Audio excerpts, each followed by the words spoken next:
The serpent's evolution. The first sign that something was terribly wrong came on a scorching Tuesday in July, when Dr. Michael Stevens found an empty terrarium in his laboratory. It wasn't just that the snake was missing.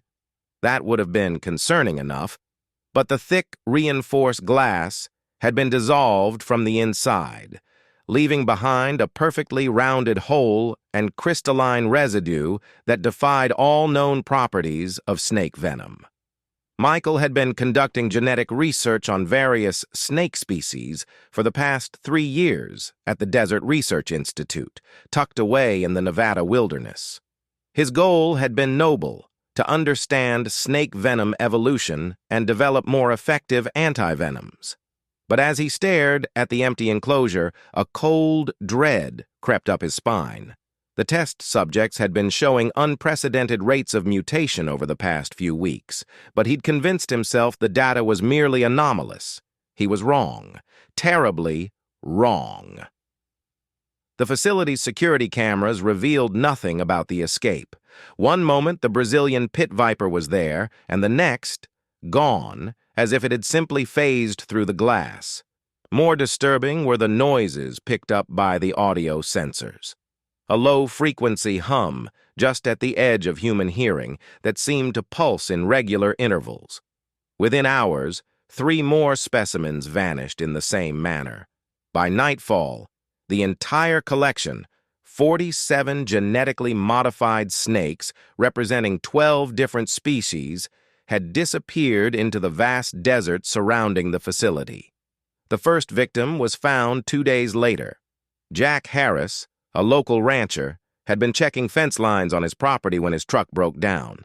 Search parties found the vehicle, but of Jack, there remained only his boots and a large patch of dissolved earth where his body should have been. The search dogs refused to go near the scene, whining and backing away from some unseen threat. Dr. Stevens knew immediately what had happened, but who would believe him?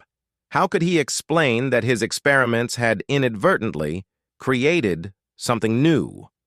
Something that defied the basic laws of nature? But the truth couldn't be hidden for long. Reports began flooding in from the surrounding communities. Livestock vanishing, children spotting strange lights in the desert at night, and the sounds, that same pulsing hum that had preceded the laboratory breakout. Colonel Sarah Jackson arrived with her military task force exactly 1 week after the first escape. She found Michael in his lab, surrounded by computer models and genetic sequences, trying desperately to understand what he had created. "Talk to me, Doctor," she demanded, dropping a thick folder of incident reports on his desk. "What exactly are we dealing with here?" Michael ran his hands through his graying hair, his eyes bloodshot from lack of sleep. "They're evolving," he said. "Not over generations, but in real time. The genetic modifications were meant to help us understand venom adaptation, but something went wrong. The changes, they're accelerating exponentially." "What changes?" "Everything. Their venom has evolved beyond simple proteins. It can now break down almost any organic material. Their scales have developed properties we don't even have words for yet. But worst of all," he pulled up thermal imaging footage on his monitor, "they're displaying collective behavior. Look." The infrared video showed dozens of heat signatures moving in perfect synchronization beneath the desert sand, like a school of fish in an ocean of earth. At their center, a massive heat bloom pulsed with that same rhythmic pattern they detected before the escape. They're being controlled, Sarah realized. A hive mind? More like a queen, Michael corrected. One of our subjects, a female king cobra, was already unique, larger than normal, with unusual brain activity. I think she's evolved into something else, something that can control the others." That night, they lost contact with the town of Red Rock, population 437. By the time military helicopters arrived, they found only empty streets and dissolving buildings. The entire community had vanished in less than an hour.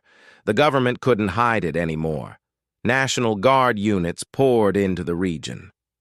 News helicopters circled overhead, broadcasting grainy footage of the desert sands moving like waves, of strange lights appearing and disappearing in the darkness. Sarah's team tracked the swarm to an abandoned mine system 30 miles from the laboratory. Thermal imaging showed a massive network of tunnels, far more extensive than any mining maps indicated. The snakes had been busy. "This is it," Michael said, checking the seals on his protective suit. "If we can reach the Queen, maybe we can end this." Sarah nodded grimly. "And if we can't?" He didn't answer. They both knew what would happen if they failed. The mutations were still accelerating. Given enough time, nothing would be able to stop them. The descent into the mines was a nightmare of tight passages and uncertain footing. Their lights revealed walls that seemed to pulse with peristaltic movement.